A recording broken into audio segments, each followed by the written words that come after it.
Alamin naman natin ngayon ang update sa investigasyon sa MRT na umandar habang nakabukas ang pinto. Nasa linya ng telepono si MRT spokesperson, Attorney Hernando Cabrera. Magandang hapon po, Attorney. Si Lala po ito. Lala, good afternoon. Good afternoon sa ating mga viewers. Ano po ang inyong naging investigasyon at lumalabas bakit umandar ang tren na nakabukas ang pinto?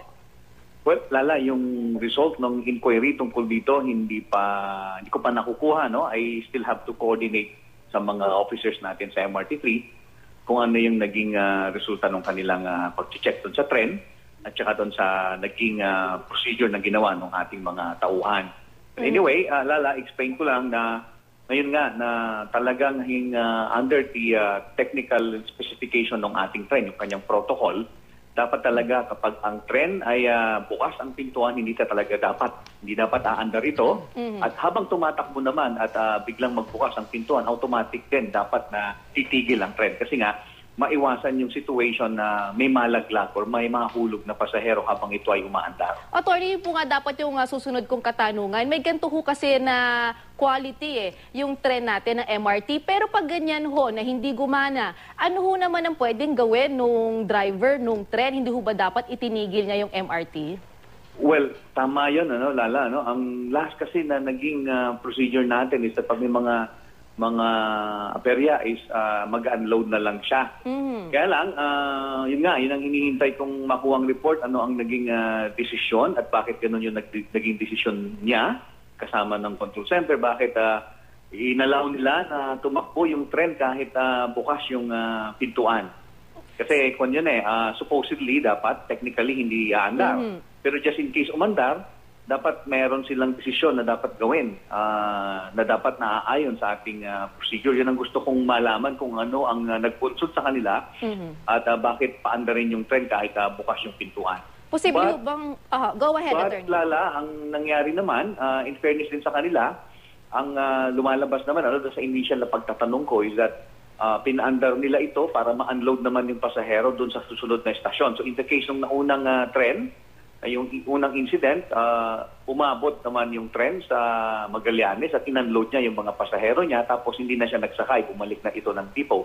Yung second incident naman, involving the same bagon, ang nangyari ganun din, inabot niya ito sa Boni para lang makapag-unload siya ng kanyang pasahero. At the same time, ganun din, pinabalik na rin ito ng depot at nung nalaman nga namin yung incident, nagbigay na kaagad si Director San Jose, siya yung operations director, ng order na i-contain na yung bagon na yon at imbestigahan kung bakit nagkaganon. Kasi supposedly, Lala, ang kanilang safety protocol is that kapag bukas ang pintuan, hindi dapat makakaandar technically yung tren. At kapag umaandar naman at biglang magbukas ang pintuan, dapat titigil. Yung isang situation, yung umaandar, tapos bubukas ang pintuan, titigil, nangyari yun, Lala. In both cases, umaandar yung tren, magbukas ang pintuan, kaya tumigil yung tren. So okay yon.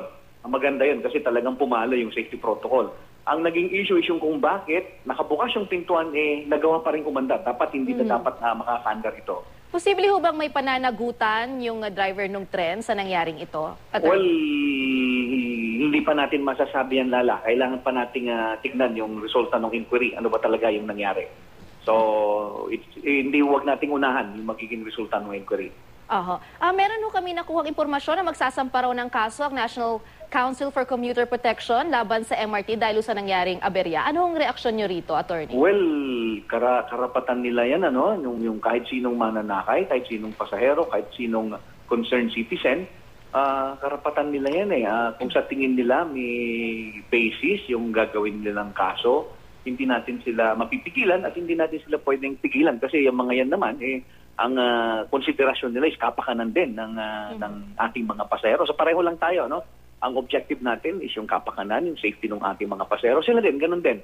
So it's really not an issue sa atin. Hindi natin sila pwedeng pigilan, hindi natin sila pwedeng alam mo yung parang maging masamain ito. Karapatan nila ito at sa tingin namin is ginagawa lang nila yung sa tingin nila ay tama. Attorney, nabanggit nyo kanina itong nagkaaberya na bagon ay hindi nagagamitin. So ngayon, for the record, ilan ho ang magagamit na bagon ng MRT at sapat ho ba para magtuloy-tuloy ang serbisyo ng MRT?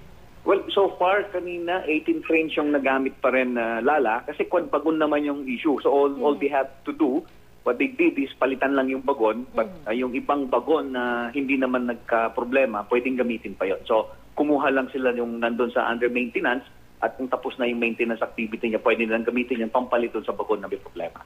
So tuloy-tuloy lamang po. Ganito po, pag ganito hong naranasan uli, wag naman ho sana ng ating mga kababayan na ganyan. Ano ho bang pwedeng gawin ng mga commuter natin at nakasakay sa MRT? Unang-una, Lala, yung wag magpanik. And then pangalawa, which ito talagang standard procedure natin kahit sa line 1, sa line 2, sa abroad may nakikita rin ako, wag sumandal sa ating mga pintuan. Napakadelikado po, kahit good yung train, wag po sana tayong sumandal doon sa pintuan kasi yung pagsandal po natin, isa rin po yan ang dahilan kung bakit kung minsan nasisira yung sensor or nami-misalign yung sensor ng ating mga pintuan. Maraming salamat po sa inyo. Maraming salamat, Lala. Thank you. Si MRT spokesperson Attorney Hernando Cabrera.